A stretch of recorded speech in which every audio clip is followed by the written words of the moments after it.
Hey everyone, welcome back to E3 with IGN. I'm Daniel Krupa and I'm here with Sefton from Rocksteady Games. Hey, your game is out a lot sooner than the ones we've seen on the show so far, but it is of course one of the biggest games of the year, sure to be Arkham Knight. Yeah, we're really excited to be here. It's quite unusual to be here demoing a game that you're going to get to play like next week. So, well, this is actually what I'm going to do to recover from E3. I'm just going to play Arkham Knight all week. So what's this section here? Is this, you said it's not been seen before? So we're going to show a bit of the free roaming in Gotham, show a bit of the way that Batman traverses around the entire city, the way that we've developed the movement and incorporated the Batmobile into Batman's traversal. And then after that, a little bit later, we'll go and have a look at Two-Face's crew robbing a bank. And that's something that, as you say, we've never shown before to people, so that's a great exclusive. You can see here, wherever you are in the city, you can call in the Batmobile, drive around, do donuts, which is obviously very important. I love the donuts. Spend a lot of time donutting. And basically that integration between Batman and the Batmobile was a really important thing for us. That we didn't want it to feel like a separate thing to Batman. We wanted it to feel like Batman's ultimate gadget. You can get in and out of it at any time. You can call it with a single button press, L1 at any time to call the car in. And then just boom, eject out, as Ian's done there, right on cue, and just fly around the city. And you can see kind of the scale of the city by gliding around. You can really see how big this world is. And that's what we really wanted to bring, like, big chunk of Gotham, but at the same time, keep that rich attention to detail. I was going to say, because in City, you kind of, Asylum was a kind of more close quarters game, almost like a labyrinth-like structure. City opened up a bit more, and then going even bigger. Is that why it was natural to introduce the Batmobile at that point? I mean, actually, we decided to do the Batmobile first, and then decided, okay, what kind of city works best for the Batmobile? You know, it's not really our objective to make kind of the biggest game ever. We want to keep that quality and denseness, richness of detail in there. You know, so see some new moves there, ground strike, picking people up off the ground. Yeah, it was about keeping the things that we felt were really important to the universe, that attention to detail and that love and authenticity in every inch of the game, while at the same time expanding the world because we were bringing in the Batmobile and allowing the player to boost around and speed around the city in the Batmobile. So those things were kind of hugely important to get a balance. And that the city was kind of designed around that. So you can really see how much bigger and more epic we are here. So the Batmobile is not just a mode of transport, it's more integral to the core gameplay, is that right? Yeah, absolutely. I mean, you can see here, well, this is actually the bank, so we'll just have a quick look at this here. So this bank, the alarms are all going off outside the bank. It's a coordinated attack on Gotham, so all the different supervillains are basically focusing in a different area to kind of pull Batman to pieces. So physical attack, psychological attack. So here, Two-Face's crew are basically robbing the banks of Gotham. And it's a sequence where these guys are all armed, you're going to take them on. What's different about this is it's timed. So they have a certain amount of money, they're trying to steal $100 million from the bank. And you have to take out 8 of these enemies before they steal that money. So you can see they're quite cool at the moment. They don't know you're in the bank. So you're going to go there, use your gadgets to take them down. And there's lots of different tricks and tools you can use to do that. What are some of the new kind of tricks that Batman has? One of the big things actually we have here is the remote hacking device. And what you can do is when enemies go to walk over the electrified floor, you can turn on the electrified floor and hack into the different traps around the level. So we have that here, and we have other traps in this level that we'll show. You can also see the faster movement. And now the enemies are freaking out. They know Batman's there. He's let off the paint in there. He's going to go in there and take down this enemy. Boom, knockout smash to take him down and get out of there as quickly as possible. So it's a way, the remote hacking device here is a way of manipulating the environment to enable you to do different takedowns. First phase is take down 8 enemies and stop them from stealing all the money. And that's the time when it's stealth in this is something that's much more aggressive. In this game, we've really focused on a fear takedown here, straight into that guy. And then boom, come out and hit this guy. And then you have to be careful now. Obviously, there's lots of armed guys around. So yeah, stealth is something that is much more aggressive. It's actually even more aggressive than it was in previous games. You have the ability to do a fear takedown and chain 3 enemies at once. You can upgrade that to 4 enemies, 5 enemies. And the skill of that is getting really close to them. Okay. So if you can get close to them without them spotting you, then you can chain the takedown. So you get rewarded for moving close to these guys without being seen. The enemies themselves as well have lots more tools as well to take you down with. For example, they have like sentry guns they'll place if they see you using an area too much. And the Arkham Knight himself has been studying Batman's tactics. So if he sees you sneaking up behind a lot of people and doing silent takedowns, he'll tell his men to buddy up and move around back to back.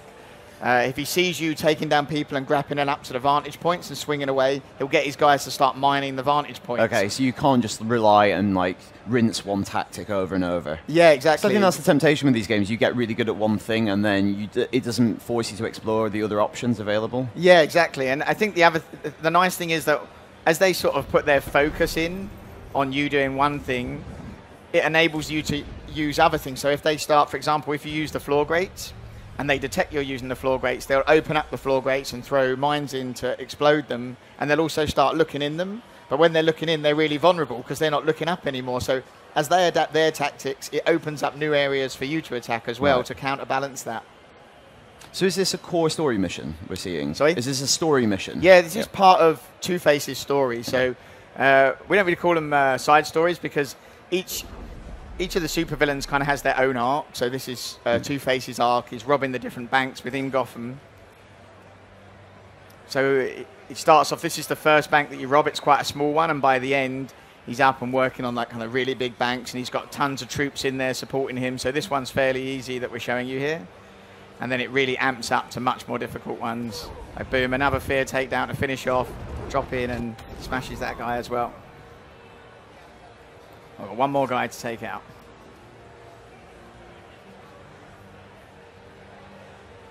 Yeah, so basically there's a lot of new tactics you can use. Like I say, the Predator is just so much more aggressive than it was before, but the enemies are so much more aggressive as well. So it's a balance between those two. There's a full-on arms race. We've got an enemy there who will detect if you're using detective mode. Yep. And they'll start locating you and triangulating your position in the level. But if you think about what they did, you can kind of counteract that by watching them detect that, and then you can go and stand in a trap. And they're like, oh, I've got him. Everyone run to this location. Then you leave that location, they turn up, and then you like lock the doors on them. They're like, what happened? Where did he go? You know, so you can sort of, everything they've got, if you think about it, you can use against them as well. That's cool. So, you know, Batman's famous for being the world's greatest detective, and some adaptations kind of downplay that aspect. What I really like about the Arkham games is it really plays up to it.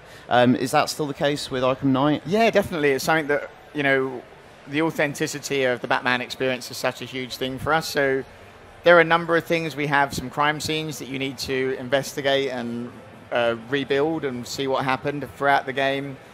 We still have some detective mode trials that you need to follow. There's a lot of mysteries in the game that you solve by analysing the crime scenes and putting together various pieces of information. You see there the eject from the car, so you can eject straight into a kick on enemies. Here's a Riddler informant, so we're going to interrogate him for some information on Riddler.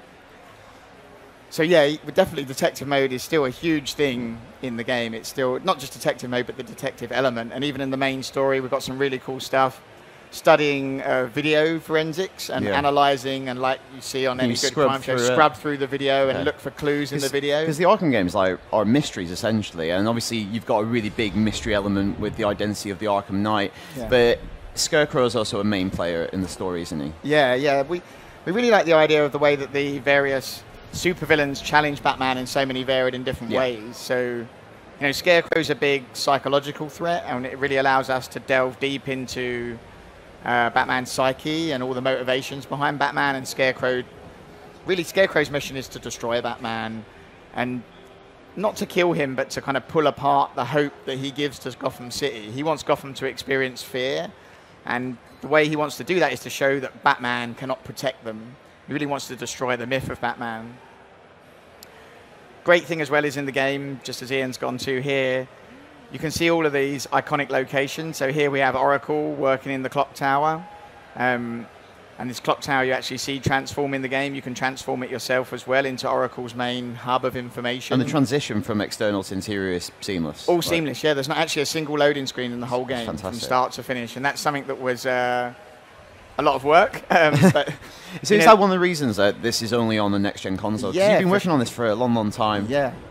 Yeah, it's been well over 3.5 years, and from the minute we finished Arkham City, we started working on this. You know, put our heart and soul into it, and we've been working full speed on it from that point forwards. And really, just because of the richness of detail in every pore, the size of the story is probably as big as Arkham Asylum and Arkham City put together. Wow. So the story's huge. It's just taken a lot of work, and we didn't want to just make a bigger game for the sake of making a bigger game. We wanted to make a game that still had that same heart and soul and depth and intricacy as It's difficult, because Asylum. I think a lot of open worlds want to boast that they're X square miles, but then you give yourself the laborious task of filling all the square miles with stuff to do. So how have you got the balance just right with Arkham Knight? Yeah, well, we wanted to make a city that had that rich detail, but also a city that as you played the game, you got to know and learn and love like Batman does. So you know all the intricate back alleyways and streets that you can go down. I'll just tell you what Ian's doing here, actually. So we have what's in the game. The Arkham Knight deploys these explosive devices throughout the whole of Gotham, and Batman works to defuse them. As you're defusing them, the Arkham Knight scrambles these drone tanks to attack you. So these tanks show a little bit of the battle mode gameplay of the Batmobile. So here you're dodging between the attacking incoming drone tanks.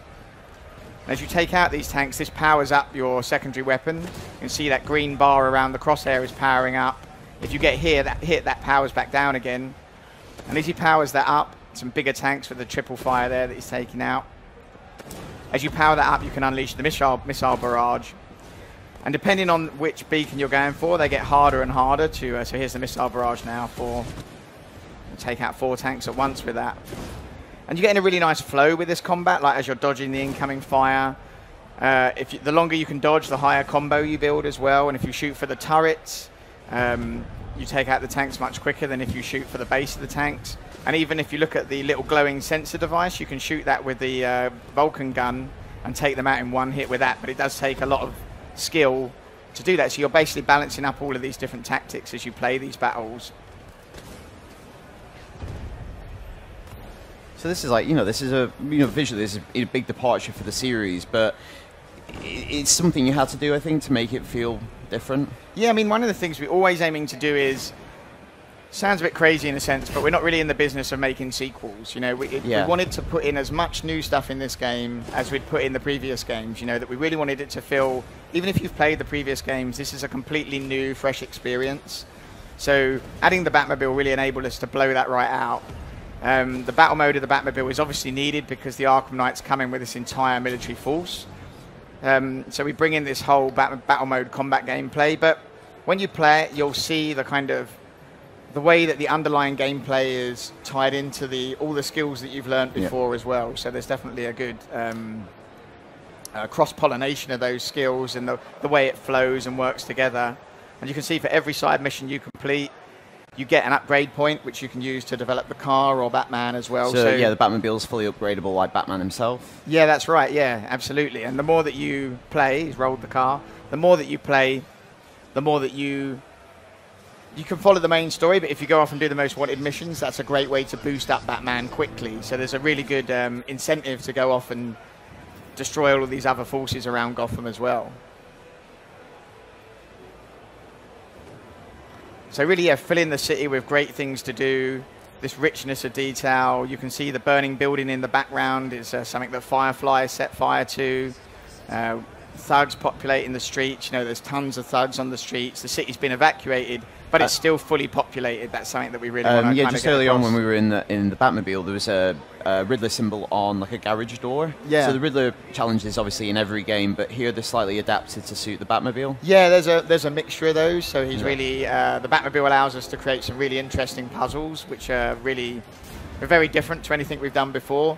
And because the Batmobile has a remote mode, you can be controlling Batman and controlling the Batmobile separately to take down, to complete different puzzles as well.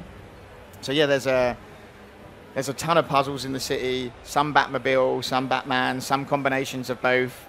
There's a ton of stuff to do. The combat, Arkham Asylum came out, everyone fell in love with the combat, and we've seen that combat kind of being reproduced in other games. What's that been like for you? Obviously it's flattering, imitation is a form of flattery, but then what's the pressure on you to keep on innovating and improving? What is your system? Yeah, I think one of the things we didn't want to do was change the underlying system that people had got used to, react to it too violently and say, okay, there are similar systems, but we really like our system. We really like the way it works. We don't think anyone else has quite perfected it the way we have. And so instead of completely changing, we've built and developed on what we have. And we've done that in kind of two main ways. At a top level, we've made it so that there are new moves that every player is going to see. Charging enemies who'll come at you that you can take down instantly with a batarang. There's enemies that grab you. And then at kind of the lower level for experienced players, we have new moves that you can interweave into the combat, like picking enemies up off the floor. We have critical counters where if an enemy goes to hit you and you push back in their direction and press counter at the last minute, you do double damage. So basically for the players who are kind of more skilled, there's immediate depth for them. And for everyone coming in, there's also new features they see right from the off. So yeah, it's kind of free flow 3.0 really, you know, we're building on what we did. Did you deliberate long and hard about the idea of putting effectively a gun on the Batmobile? Because obviously Batman's parents were killed by a gun. It's kind of a controversial issue, and sometimes he has used guns in the comics, but was that a big kind of dilemma? But obviously having a weapon like that is just useful for gameplay. Yeah, I mean, I think historically the Batmobile has had weapons, you know, even in the comics. We would never give Batman a gun, you know, you're not going to see Batman kind of walking around with a gun, but the Batmobile itself has weaponry. That weaponry, certainly the guns, are never used against any civilians or thugs or anyone. You know, he does have a riot suppressor, which he was using a bit earlier in this demo. So if it kind of fires a beanbag style projectile, which knocks enemies out, and the gun automatically switches between those. If you target a group of rioters, it will automatically switch to taking enemies, to incapacitating enemies rather than killing them. Yeah. So there's another one of the missions as well in the city, is because it's a coordinated attack on the city, the supervillains have been planning this for a year. One of the supervillains is basically heading up this attack on the fire crew, and they're taking the fire crew hostage throughout the city and basically trying to drag Batman to the far corners and lure him into these traps. So you can see Ian there rescued one of the fire crew in the city as well. So you can see the burning building on your right there. And does it all take place across one night, like the previous games? Yeah, kind of our signature, I guess, that it all happens across one night. One long night, it would be fair to say. You know, it's a lot of hours to beat the game, and it'll be a very long night. But it's set on Halloween, isn't it? Sorry, is it set on Halloween? This game is definitely set on Halloween. Yes, it is. Did you look to kind of long Halloween or any specific source material for inspiration? I mean, I love Long Halloween. It's actually, I think it's one of my favorite comics of the whole series. But it's, yeah, I mean, I guess we don't sort of directly take, you know, inspiration is something we take from all the comics, but we don't directly sort of lift. Because you've adapted, because you've taken, like, you know, 70 odd years of Batman history and kind of put your unique spin on it. Like, you've redone a lot of the villains in your own style that I haven't seen done elsewhere like that. So you've really, like, created your own kind of version of the Batman myth. Yeah, I mean, I think that's something that we've been hugely privileged to do. You know, even after 8.5 years of working on it, it's not something that we ever lose sight of, the fact that we're incredibly privileged to work on this. I'll just talk quickly about this puzzle, because it's a really cool puzzle. So Ian's used the Batmobile to pull out this block here. And he's going to spray the explosive gel on that. You can see he's used the winch feature of the Batmobile. He's trying to clear these steam vents out to get to the Riddler trophy that's behind there. So he's going to flip to remote control of the Batmobile, move that block back in, and as he moves that block in, then he can switch back to Batman, and the explosive gel is now next to that pipe, and he can use that to detonate and clear out that steam vent. So you'll see this with the Riddler puzzles throughout the city. So trying to get to that puzzle at the end there, to the trophy at the end there. That each one of those, we actually have 243 Riddler secrets to get. Wow. But they're a lot more cunning than before as well. They require a lot more. They're a lot more sophisticated, the puzzles. So you see a bit of the Riddler grid here, just a little tease of how many of these things there are in the game. So yeah, there's a ton of that to do. But each one has its own, you know, a really big piece of gameplay. And stuff like this is what makes the open world compelling, putting that amount of time and effort, whereas maybe other games would just give you a collectible. Yeah, I think just hanging them around wasn't something that we wanted to do. Like every collectible, Ian, who's our lead designer, who's playing now, we'll sit down and go through and talk about exactly where that is in the city and why that's in an interesting place and what we can do with that. to make each one of them rewarding and challenging to collect.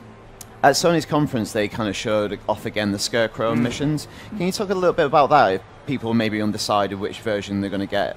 Yeah, I mean, actually at the Sony conference, that it wasn't actually a Scarecrow mission that we showed. It was actually the opening 4 minutes of the game. Wow, okay. So the very first thing you see in the game.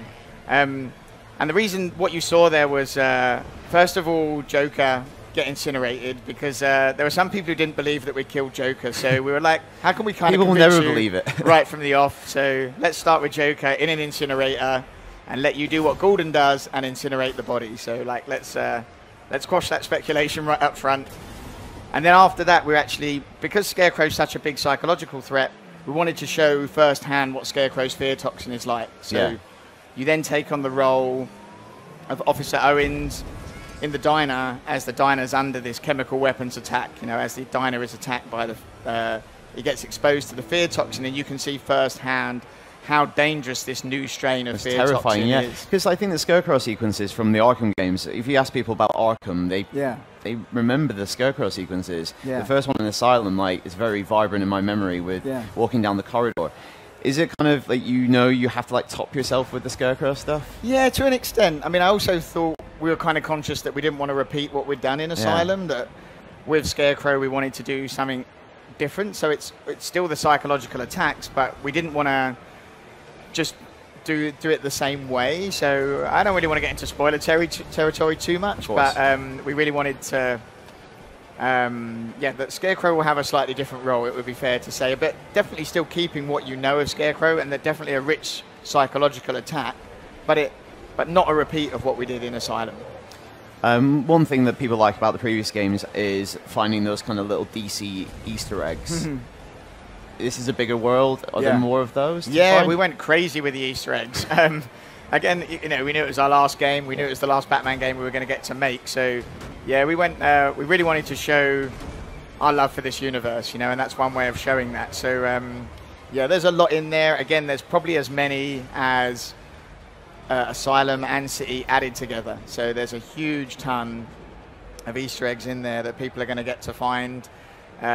And there's so much of the story we haven't told, which is one of the great things I like about, up front, we spoke to Warner Brothers and DC and said, like, we want to tell this story, but we want players to get to experience it for themselves. So pretty much in all the trailers we've shown, in everything we've shown in the game, you've only really seen anything from the first 2 hours of the game. This is a huge game, and we've managed to get this far without spoiling anything later on. So, hopefully you'll get to play it, and everything you'll see in the story is going to be a big surprise. But there's a lot more to come even after the game's out. You've announced kind of extensive DLC. Can you just kind of recap what some of that stuff is? Yeah, so we have a big season of DLC. So for 6 months, every month we're going to drop a big DLC chunk of content, starting with the first month is Batgirl. So it's a whole standalone mission for Batgirl, like a kind of prequel where you get to play as Barbara Gordon when she was Batgirl. And